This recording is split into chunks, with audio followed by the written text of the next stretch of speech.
Bearding Way Media.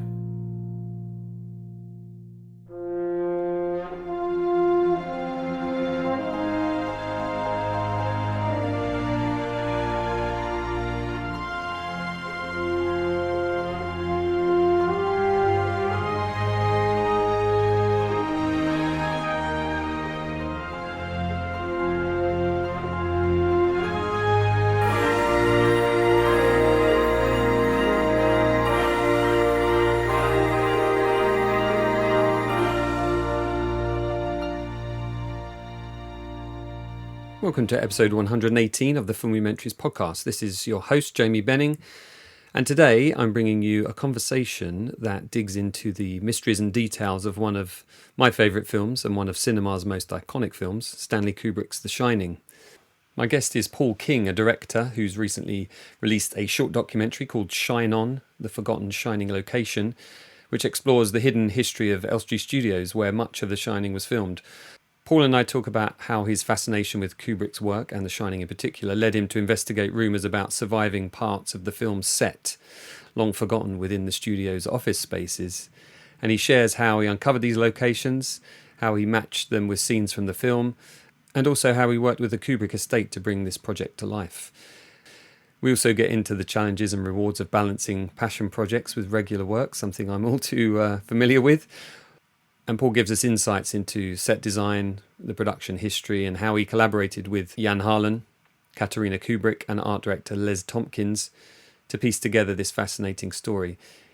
As usual, it's a deep dive into filmmaking, nostalgia, and the power of these physical spaces that preserve cinematic history. So here's my chat with Paul King, and I'll be back at the end for a bit more jabbering on.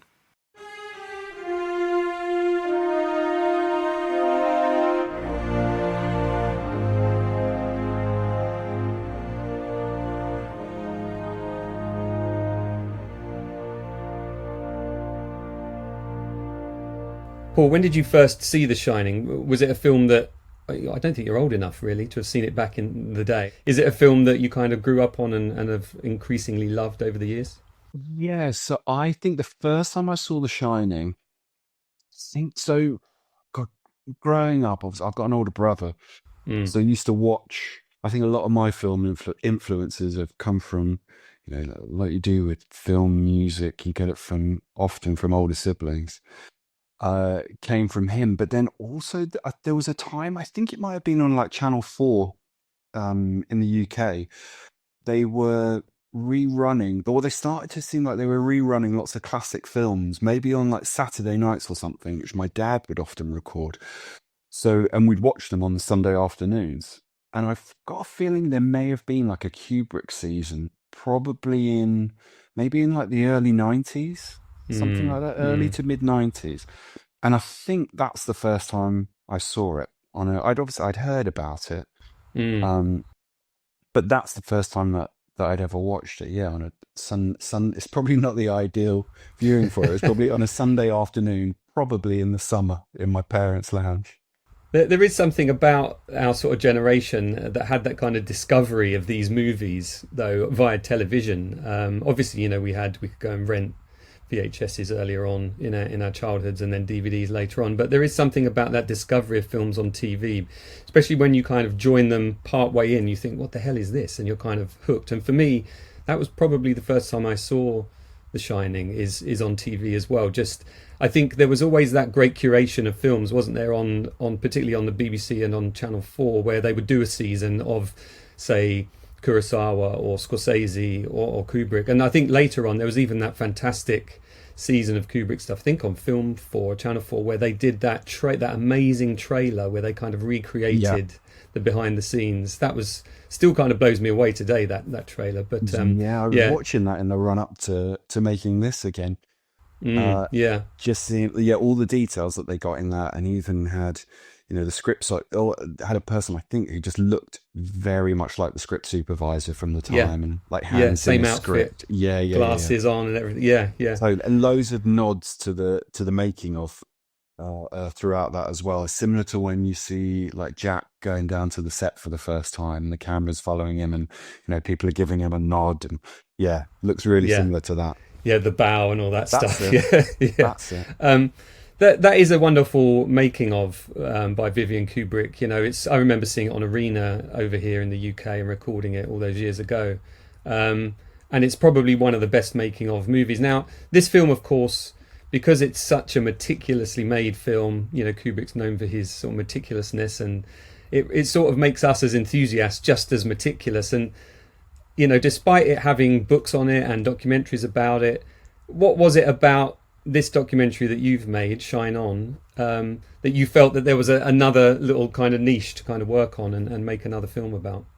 Well, I think that was it. And like you said, with the making of documentary, I think that's when I got to college was the first time that I'd seen that and felt, and especially we were studying film and TV, and I think a few of us were all watching that for the first time and sort of feeling like we were getting an exclusive, like behind the scenes, which had no clue that this even existed. So I think when it came to the documentary, sort of the longer version, the longer story of this is that sort of through my career, because I normally work in TV, and I've worked at Elstree Studios loads over the years, mainly on studio shows. But I always knew, or I'd heard all these rumors about part of the film or parts of the sets from the film still existing there that hadn't been built within studio spaces, but that had used office spaces, which they then dressed up. So whenever I was at Elstree, whenever I'd get the chance, this is from, starting off as a runner, as a production assistant, uh, I would sort of sneak off and see, like clipboard in hand, trying to Yeah. look busy, and see if I could find these areas. And I didn't know I didn't know whether this was, but the rumors that I'd always heard that it was some of the corridors Mm. that had been dressed up. So then in recent years, so when I've been directing now for about sort of 10 years or so, and it's On also, what shows do you work on, by the way, just so people know? so it's normally comedy now. I'd started off more in sort of like factual entertainment television, working on shows like worked on Grand Designs for a couple of years as an assistant producer. And now sort of directing, it's freelance. So it's, the job changes every 3 months. I guess the longest sort of period of stuff was on a show, The MASH Report Mm. here, doing lots of their sketches. Hmm. But then I was working on a show for Sky, and this was at the end of 2023, where we were doing a show about Die Hard and a show about Indiana Jones. And it happened to be at Elstree Studios again. And I was directing an interview with Vic Armstrong, Yeah. like the legendary British Stuntman. stuntman, which was, again, it was a kind of a full circle story, a moment for me, because I'd written him a letter when I finished university, and he was on a Bond film saying, like, can I come in? Could I please work for you? And he got me in and got a couple of weeks work on a Bond film. Wow. Cut to 20 something years later, and now directing an interview with him, chatting about Indiana Jones. But then, so that day was finished. We'd finished filming, and again, I sort of wandered off to see if I could try and find this location from The Shining. And I think in between then, I'd seen more stuff online had started to come out about hidden filming locations or filming Mm. locations which may still exist. Like other people had started to touch on it a little bit, and they also had that. Is it Jinichi? I'm probably saying him wrong, but it was a Japanese reporter, Oh yeah. journalist. This incredible Oh, it's film. amazing. Yeah, I think it's from at some point, maybe during 1980. I think the film may have already come out or is just about to come out. I think the film not in post at the time, because doesn't he end up having a call with Stan Lee while he's there? Because yeah, what's amazing about that footage, and it's all sort of like rushes, isn't it, of It this is. this Japanese journalist's journey to the UK, is you see him driving through London in a car, and you see all the old buses and all the old cars and all the old buildings and everything, and then he arrives at Elstree, and I think he ends up chatting to, who does he end up chatting to that worked on The Shining? Is it? So he's chatting with, I think it's Julian, Warner Brothers, and then Yes. most of his time is with Vivian, Mm. and she's sort of giving him a tour around um, some of the areas from the film, and I think Julian shows him some of the stages and says where the fire was during the production. Yeah. But it's in that they kind of point out this building that Right. doubled as the kitchen area for the film. But then I think during production had been Stanley had his office in there. I think it was used as cutting rooms. Mm. I think it may have also been like a paint shop or for art department as well. So it kind of narrowed it down that was this building. Um, so the last time when I was there doing this interview with Vic Armstrong, I spoke to some of the studio staff there and said, "Look, is there any chance I could have a look around this building?" Which at the time it'd been the production offices for the Crown Right. for like the last 10 years. I think they were just wrapping up their final season. Um, but so went had a look inside, like proper, like really kindly. The team there sort of took me inside, had a look around. I took a couple of pictures, didn't recognize anything at all. And then it was only when I got home that I spotted that this weirdly I'd just taken a photo at pretty much exactly the same angle of when you first see when they're having the tour around the Overlook Hotel. Um, and Jack has gone off one way, and Wendy, Halloran, and Danny are starting to look around the kitchen area, and they first go in, and you see this like massive elevator Yeah. on the right hand side of the screen, on the left of them, and then behind them a huge sort of sliding fire exit door. And that was the photo that I'd matched up like without knowing, and unbelievably, even knowing the film that well, didn't recognize it. You sort of had to see it on through a lens almost to kind of recognize it. Yeah. Totally, and also because it was still the production offices for the Crown, it was very much a fleeting visit. And it's top secret and everything like that. Like, I couldn't properly wander around, just take photos of everything. It was a real sort of let's see if anything looks similar. With studio people there with me as well. This wasn't a sneaking off Yeah. Yeah. time. And so that's where the idea, that's how it began, really. Because that's the thing about what's wonderfully described in your film as well is how The Shining really took over Elstree entirely. Like all of the stages were being used, and I love that use of the aerial photograph of the studios, where you've got some VFX people to work on that and show where each scene you kind of project it on the back wall of each stage. Because for me that's always really interesting. I mean, I've been lucky enough to work at Elstree as well, and I visited it a couple of times. Just as as a fan, and just walking around there, you sort of recognize bits from behind the scenes films, like some of the Star Wars ones and Indiana Jones ones, some of those brick corridors and the circular stage numbers on the wall and stuff like that. But it was really great in your film just to see just how much that film takes up, and that is the reason why they had to move into these office blocks, is because there wasn't any more room left. Exactly, yeah. So that idea kind of came about partly. It was probably in my head a little bit through having worked on grand designs in the past, where you see the house and you see it all build up. But just that importance of going, just in my head, I now know where this building is and what's surrounding it. But if you've never been there, and 45 years have passed, and a lot of those studio spaces have now gone, and is, I think, like explained in the film, is now a retail park next door. That's It where was the Ewok village was. I remember Warwick Davis telling me that. Yeah, the exactly, frozen isle. Yeah. exactly. Yeah, I've heard the same thing. Um, and yeah, and I've heard that about Dagobah as well, sort of being in Right. that Yeah. in that Yeah. area. Yeah. Um, And so, yeah, it was trying to give like an overview of where everything was during The Shining, how it's changed.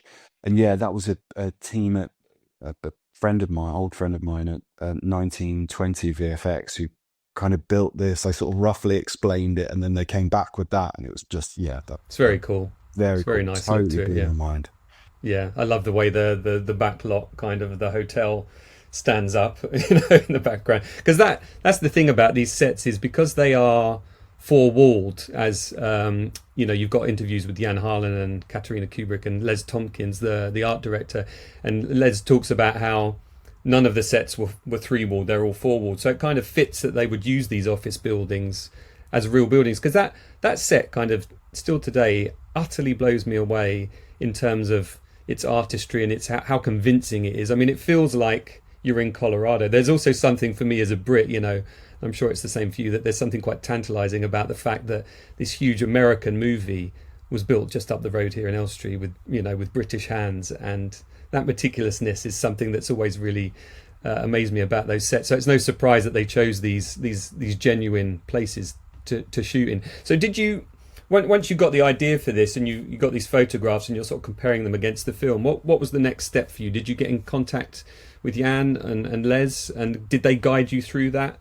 Yeah, so I mean, very early on, because what had happened was I'd matched up those photographs, then went back to Elstree and said, "Look, can I come back and have another look around? Because I think there might be more than just this one area." So looking at like the behind the scenes documentaries, the film we spoke about from the Japanese journalist, I kind of sort of mapped out roughly where I thought things could be, or where they might be now.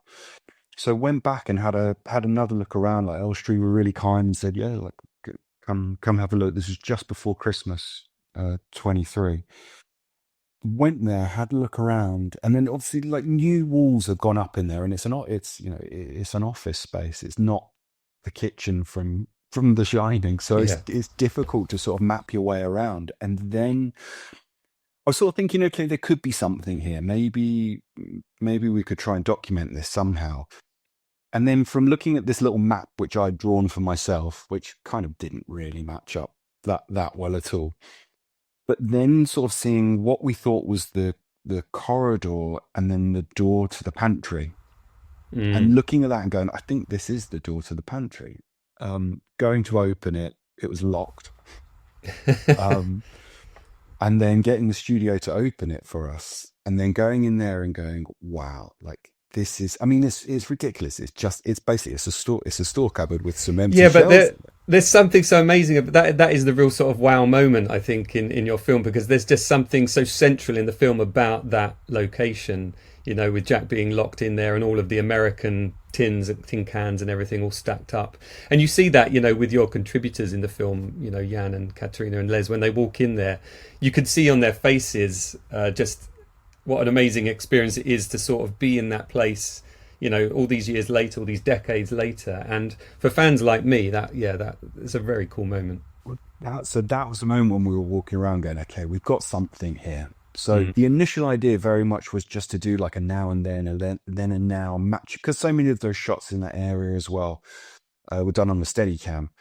So we thought, just using a small camera on a tiny little rig, just match up some shots, do a very simple shoot, and probably just put it up onto YouTube as or Vimeo as just a little personal project.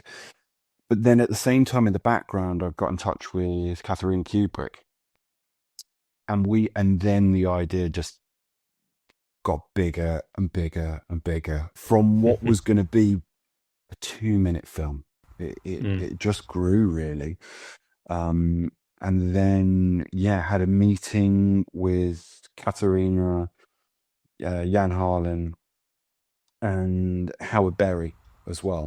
Who's Yeah, I know Howard. Yeah, really helpful in all of this. I mean, he was kind of the person. Whenever I had sort of a question about the facts or timelines of when things may have happened, Howard was sort of our guru on this, really.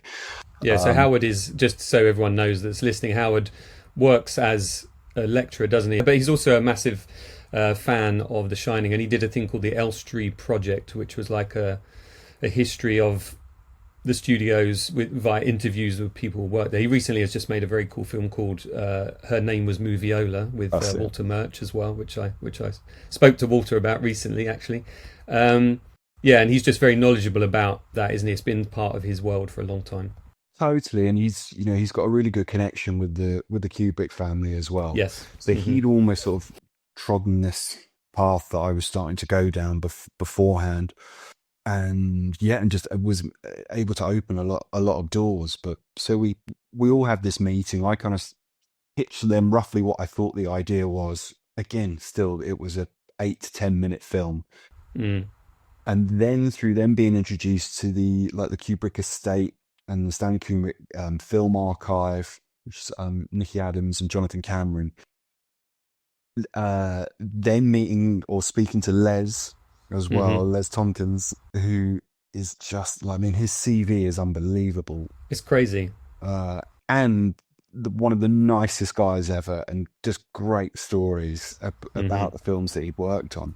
But it all kind of led then to going to the film archive, to the Kubrick film archive at University Arts London, uh, and seeing what they had there. And it was, I think it was, I mean, obviously there's been, like you were saying, there's been so many, books, documentaries about the making of The Shining and the behind the scenes and, what took place. And but this was going to, I just thought this could very much just focus on this building during a certain period of time, and what took place there, um, Mm. totally with the angle of The Shining.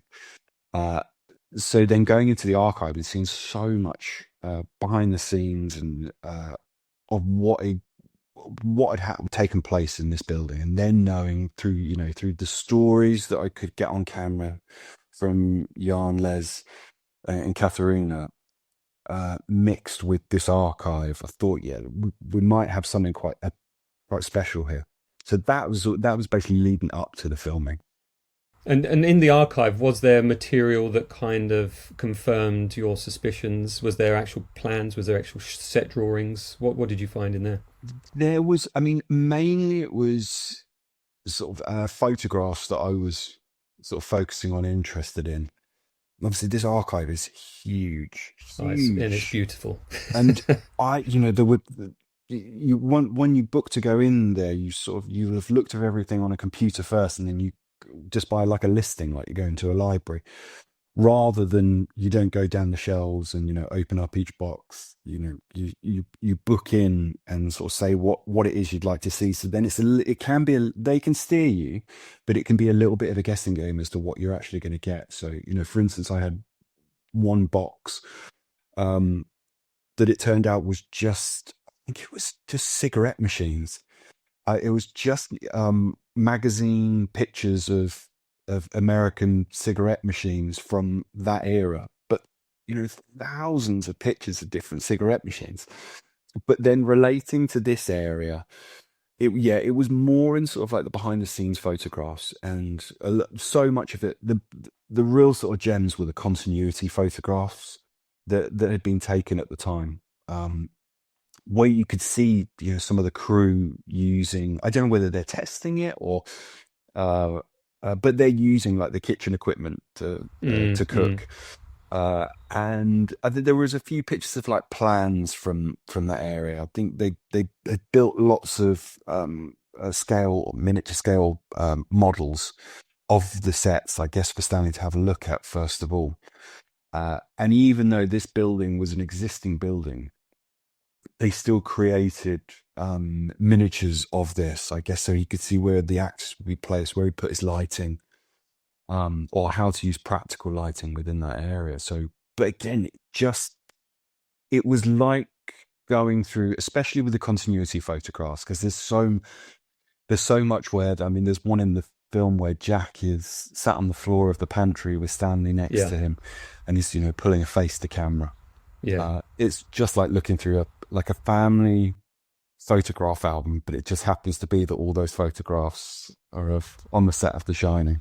Yeah, that archive is just incredible, and it's such an amazing resource for people who, want to delve into. I mean, that Lee Unkrich book. I mean, some of the stuff that Lee found in there just kind of blows my mind. I mean, I've said it before on the podcast, but I've never spent so much money on a single item other than a car. I bought that book. I bought the 1,500 quid book. It's still, I looked through it once, and I'm scared to look through it again because I just know it's such a huge investment. But yeah, it's very cool way to spend time. I mean, you could lose your life going through that archive. There's some incredible stuff, and all those photographs of like Eyes Wide Shut, where his assistant would go up a ladder and take a picture of Yes. Holloway Road or whatever it was. Yes. Just the again that word meticulousness. But that's what I love about your film. It feels like it's worthy of the sort of Kubrick canon, if you like. It's got that nice pace to it. Is that something you were very sort of conscious of working with your editors, John Blow? Is it Blow or Blau? So John Blow was for the online, and then Yeah, it was Thomas Perrott. so Tom Perrott. So Tom is somebody I was at college with. We go back years and years, and he's a huge Shining fan. Oh, cool. So we kind of, I mean, nearly, I'd say like 95% of what we shot is in the film. There's sort of another 5% which sort of went off a bit in a bit more where it was becoming a bit more of like a making of, or to do with, I think I was asking questions about like imagery from The Shining and how it's been parodied, which it was kind of an opportunity of going, well, we're here now in this moment, let's have Yeah, a chat about this. But in the actual edit, it just wasn't needed. So I think with Tom and I mean, we worked really closely, probably over the course of like 3 months, roughly, like doing the offline cut of this, where we sort of found the feel for it and the pace for it. And it was mm, just, I think we were just very lucky that you sort of have a bit of a, I'm probably looking into it a little bit too much, but you kind of have the parallel a little bit of the three main characters from the film, from The Shining. yeah, yeah. Then within this, you have, our three people walking around these areas, and the thing that it definitely tapped into, which this became purposeful in the edit, was lots of chat about deja vu, Yeah, which is obviously said about in The Shining, and that kind of feeling that they're sort of walking amongst ghosts a little bit. absolutely. Yeah, yeah. I mean, that's really helped by doing these sort of like our crossing shots of now and then and people disappearing and areas Hmm. slightly changing. Mm.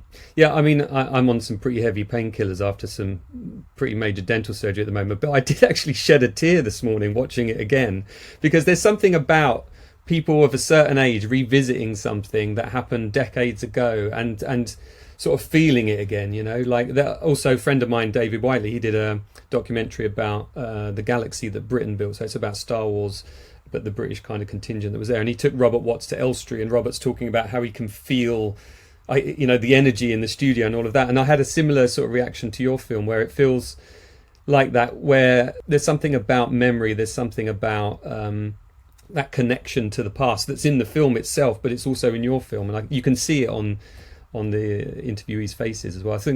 I think it's really, really nicely done. It feels totally up my street, as I said to you when we had that phone call a few Mm. weeks ago. I kind of kicked myself for not making it myself. It's one of those ones that I wish I'd have been involved with in some capacity. But no, it really feels like it's. I was going to say to you, it feels like one of those DVD extras in a way, but it's sort of beyond that as well, because it feels like it fits with the film. I keep saying that, but it does feel like it fits with the film. It has that same. I mean, you've got the music, you've got the clips from Vivian's film, you've got the clips from the movie. It does have that sort of evocative feel about it. It feels like part of The Shining, and I just think it's really, really nicely done. I'm so glad that it didn't just turn into a bit of kind of, oh look, we're here. This matches that. Great, 5 minutes done. Because there's so many of those films where people have revisited locations and done things like that. But your film goes that bit deeper and brings a sort of emotional aspect to it as well. Yeah, I mean, and I think so much of that is brought by Katharina, Les, and Jan, and I mean, when we filmed it, um, the day at the studios, I sort of showed them a couple of the areas. So I think they'd been, they'd all believe, sort of probably worked at Elstree again over the years, had definitely been back there for, I think that Howard had done a shining anniversary there, Yes, where that's he right. brought back a load of the crew. And then that night they did the screening at St Albans. I was there. Yeah, That's it. yeah, But yeah, as far as I know, I think within the 45 years, they hadn't, definitely, I think those three, I say definitely, from what I can tell, those three hadn't been back inside that building since.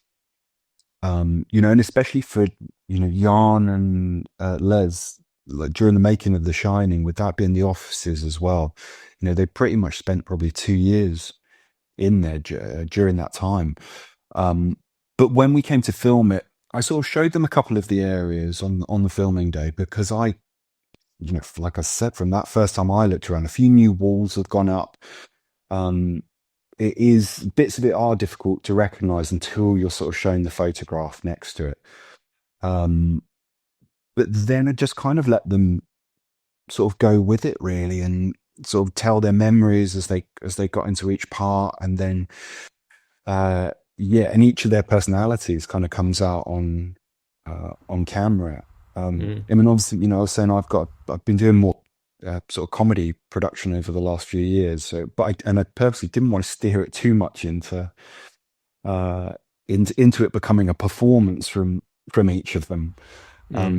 But the three of them together have got such a great bond, and then it just sort of naturally led in each area to sort of stories coming out. And then obviously, we've got the reactions from the pantry, and then on the ground floor as well, being the boiler room yeah. from the film. I mean, from what I remember, I think as you see it in the film, as you see it in the documentary, that's chronologically how we filmed it on the day as well. Yeah, yeah, it certainly feels like that. Yeah, and that's a great little moment in the film as well, where I think you still even see the board that's there that was like the boiler where the dials were kind of attached to, and it just sort of reminds you just how rudimentary sometimes set decoration and art direction is, in terms of using the tools that you've got at the time and using the places you've got at the time to create this thing just for the movie, and then it's scrapped and it's gone. But for us as fans, I keep using the word tantalizing, but I love also that,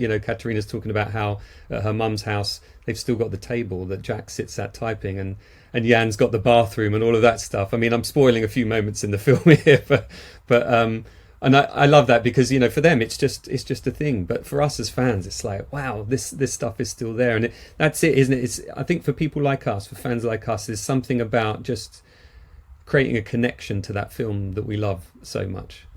Totally. And I think, I mean, for me, those moments, which because I'd spoken to each of them beforehand, so I knew about some of the things which they sort of personally had from the film, but it wasn't until later on that we thought, okay, we should film these, Yeah. just to show them. And I mean, I think Jan's bit about the bath is probably my favorite moment in the film. I think just because he's so, you probably have it on your own, if you on your own projects. I was going to say, I will never work on anything that will ever become to the heights of The Shining. So maybe it'd be different if you had it yourself. But just that they don't necessarily have that same connection, to an object as somebody, as fans have, who have studied something, or just fallen in love with something over the years. But then, like the bathroom, seeing it put to practical use, that's incredible. Yeah, no, But it's a great then moment. I say that about not an emotional connection. I mean, but then you could definitely tell with Katerina that the table, has lived way beyond the film, and has hosted many happy times and meals, and as a central piece of their kitchen. Yeah, yeah. I spoke to one of the people that worked at Elstree many years ago, who said that when Stanley needed some knives for Shelley to hold, he just went down to Woolworths or whatever it was at the time and just bought. So that these are genuine items that we could have picked up, but there's a sort of cultural value and currency in these items that that a lot of people who worked on the movies never really understand. I mean, I've interviewed. There was another guy I interviewed, Ivor Powell, who I saw a couple of weeks ago again at Robert Watts's memorial, and he was saying, he's got some 70mm film cells from 2001, some of which didn't make it into the final movie, and he said, it's just in a box, and I'm like, Ivor, this this stuff means something to people, and really, and he's got the tapes of the stuff that appeared on the screens in the Nostromo, and were then reused in Blade Runner in the Spinner and stuff, and it's just crazy what some people have. But I love that, they say, is this really important? Is it interesting? But they kind of know it is, because it's still there. They've still got it. They've still held on to it. I mean, it's the oddest thing going into somebody's house to say, can I come up and film your bathroom?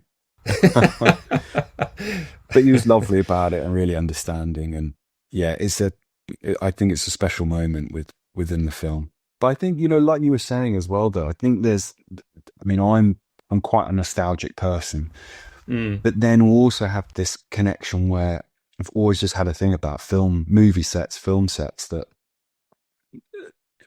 I think it's seeing it on a screen and then seeing it in person.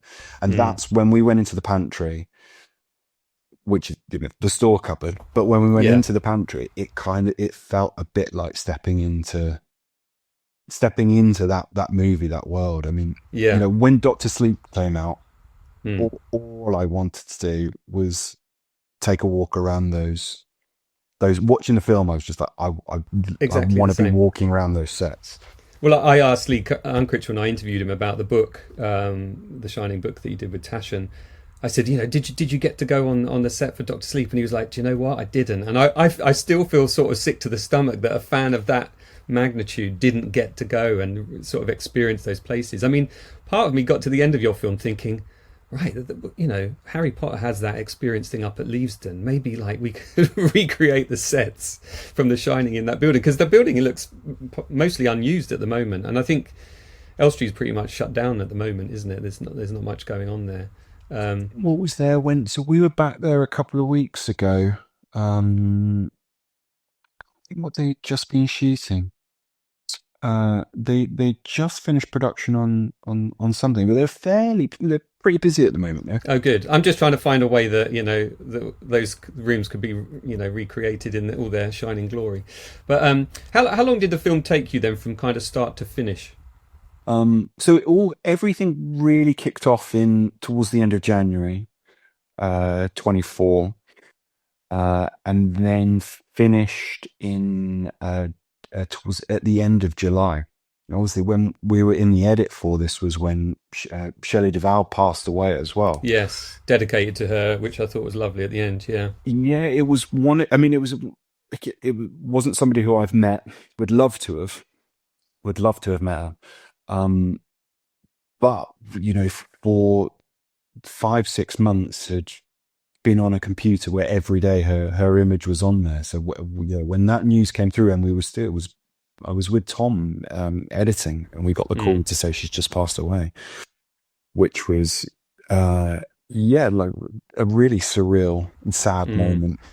Yeah, definitely. It's nice. There's a lovely photo at the end where Stanley's looking at her and smiling. I've not seen that one before, I don't think. I also love the poster for your film. Who did the artwork on that? So that was a guy called Andrew Jones. It was based on an artwork that he'd already done, but yeah, incredible. It was great to hear Michael Sheen as the narrator of the film as well. How did that come back? He's got such a great voice. Well, he is a massive Kubrick fan, right. Really, really big fan of all his work. And then his voice just sort of I just think it subtly plays in as like like the storyteller, really, to the film. It doesn't overpower too much. Like, hopefully, you don't listen to it and go, "Oh, it's Michael Sheen." Right? Hopefully it fills in a bit subtler than that, And obviously, he'd done that film as well. Is it Passengers, where he pretty much is, or there's a massive nod to Lloyd, the bartender. And also, I mean, he told us when we were recording with him as well that for a period his dad had been a Jack Nicholson impersonator. Oh, really? for a period of time. Yeah, so he was telling us like all these connections he's got to The Shining and his love for Kubrick as well, and just a solidly really nice guy, Cool. really nice guy.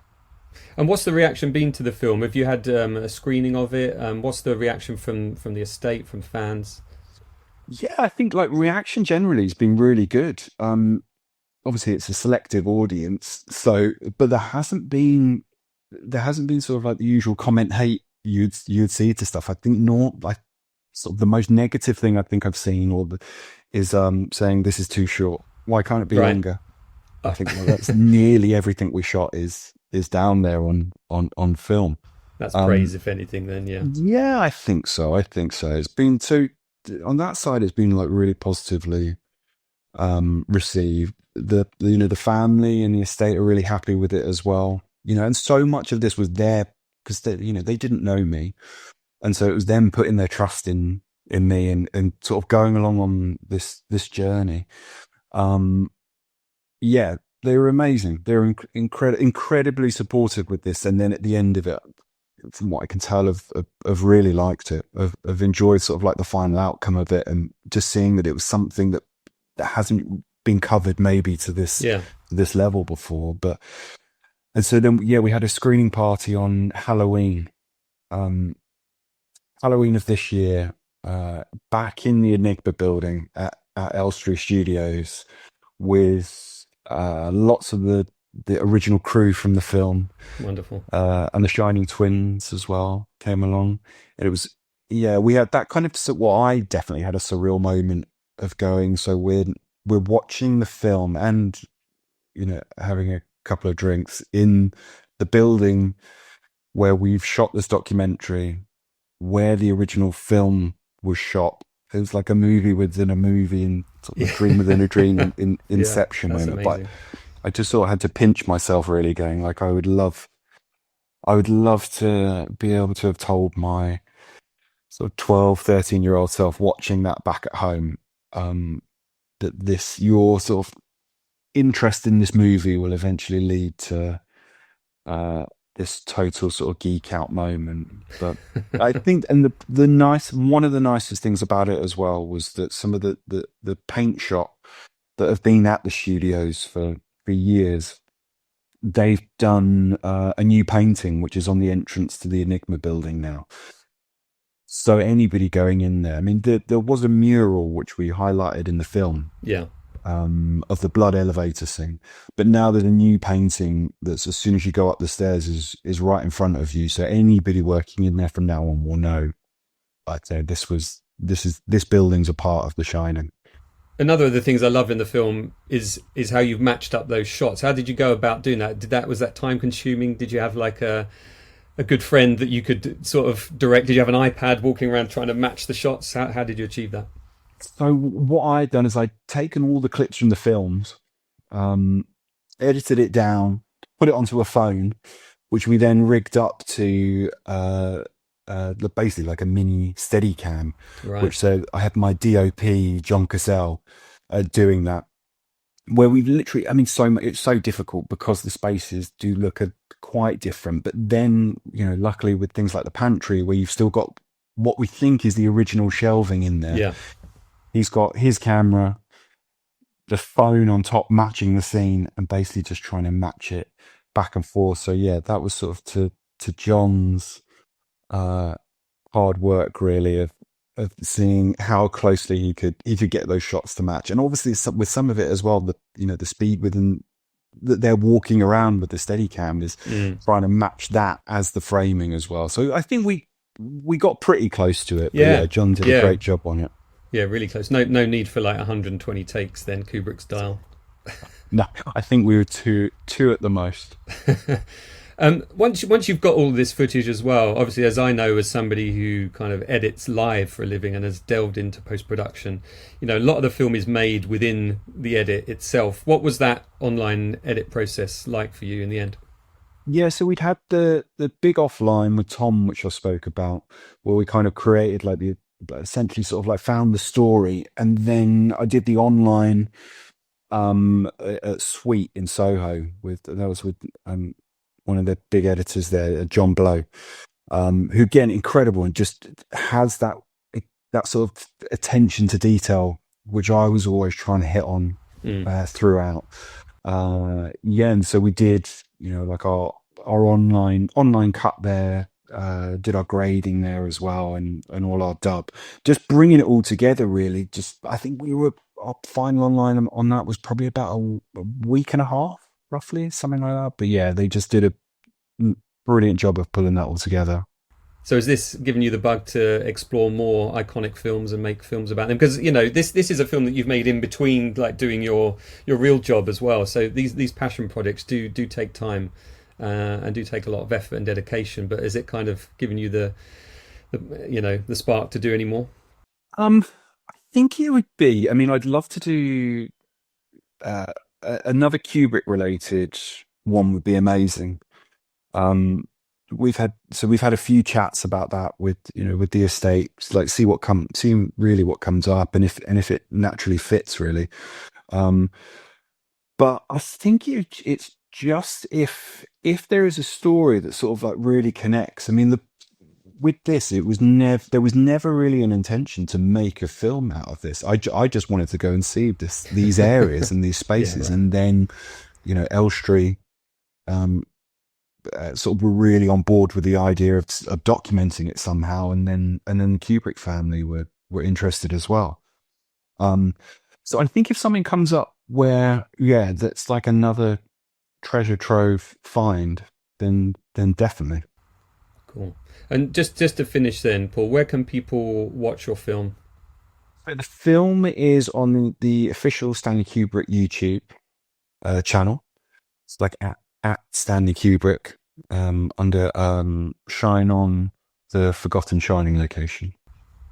Love it. Well, I appreciate your time today, Paul, and I keep saying it, but I really love the film, and I hope that people go and check it out and enjoy it. And I think I'm always amazed at what fans can do. It's great that you're in the industry and you've got the sort of facility to do this, because I think the production values are really nice, and it has, as I said, has a real nice feel to it throughout. But yeah, from people on this side of things, thanks very much for making it. No, thank you for watching it. Glad you enjoyed it.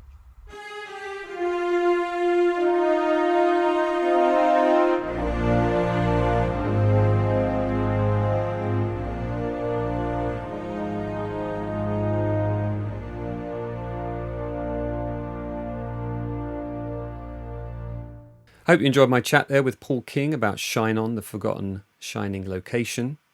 If you haven't already, I highly recommend heading over to the official Stanley Kubrick YouTube channel to check out Paul's documentary. It really is a fascinating look into the hidden corners of Elstree Studios, and a real treat for Shining fans and Kubrick enthusiasts, as many of us I'm sure are. I know I am. I've still got my Shining book. Actually, if anybody wants to buy my Taschen XL XXL Shining set, the books by Lee Unkrich, I'm looking for about £2,500. I need to fund a trip to the States for my documentary, and I really do need to find the money soon. So if anybody wants to buy that, give me a shout. info@filmumentaries.com. As always, you can find more interviews and behind-the-scenes stories on previous episodes of the Filmumentaries podcast. And don't forget to follow me on social media, at JamieSWB on X or Twitter, at Filmumentaries on Threads, Facebook, Instagram, TikTok, and YouTube. I'm posting some more stuff on YouTube at the moment. Little snippets of these episodes in video form. Oh, I should also mention there's going to be a bit of a change to the podcast in 2025. The episodes, still 2 per month, are going to be released on the 2nd and the 4th Tuesday of each month. The 2nd and the 4th Tuesday of each month. It keeps it more consistent. It's going to be a bit more work for me, a bit more planning, but I think it'll be worth it. And it would be great for you to know when those episodes are always going to land, rather than just those random times that they were landing before, fitting it in between my work. But I've been working on a schedule with dates, when to record, when to edit, when to do social media, when to upload, etc. So if you like my work and would consider supporting it, please head to patreon.com/Jamie Benning, JamieBenning. There you will find several tiers to choose from. So from $12 for 1 year, you would contribute to at least 24 episodes. I really would appreciate that. It really would make a big difference. Independent podcasts like this one, and it is just me, we're being buried by huge corporate and celebrity-driven podcasts. But if you like this podcast and you want it to continue, I'd really appreciate your support. A quick reminder that the unauthorized Return of the Jedi Timeline book is still available on Amazon in your region, so you can search on Amazon for Jedi Timeline, or you can go to jeditimeline.com. The links are all in my Linktree, which you'll find in all my social media profiles, and I'll link to my Linktree in the show notes of this episode as well.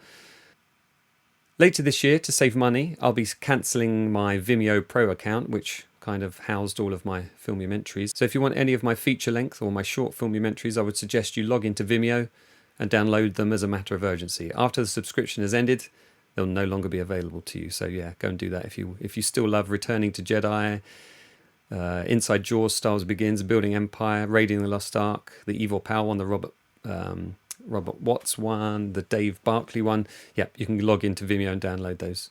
Right, thanks for listening, and I'll catch you next time for more movie chat in the next episode of the Filmumentaries podcast.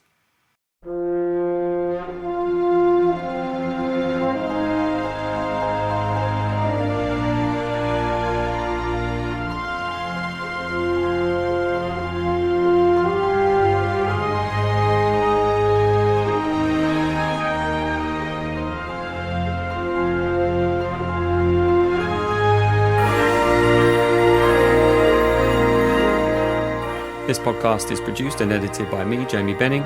Music is by Michael Hewitt Brown of MB Music, EMBE Music. And hopefully, I'll see you next time. Take care.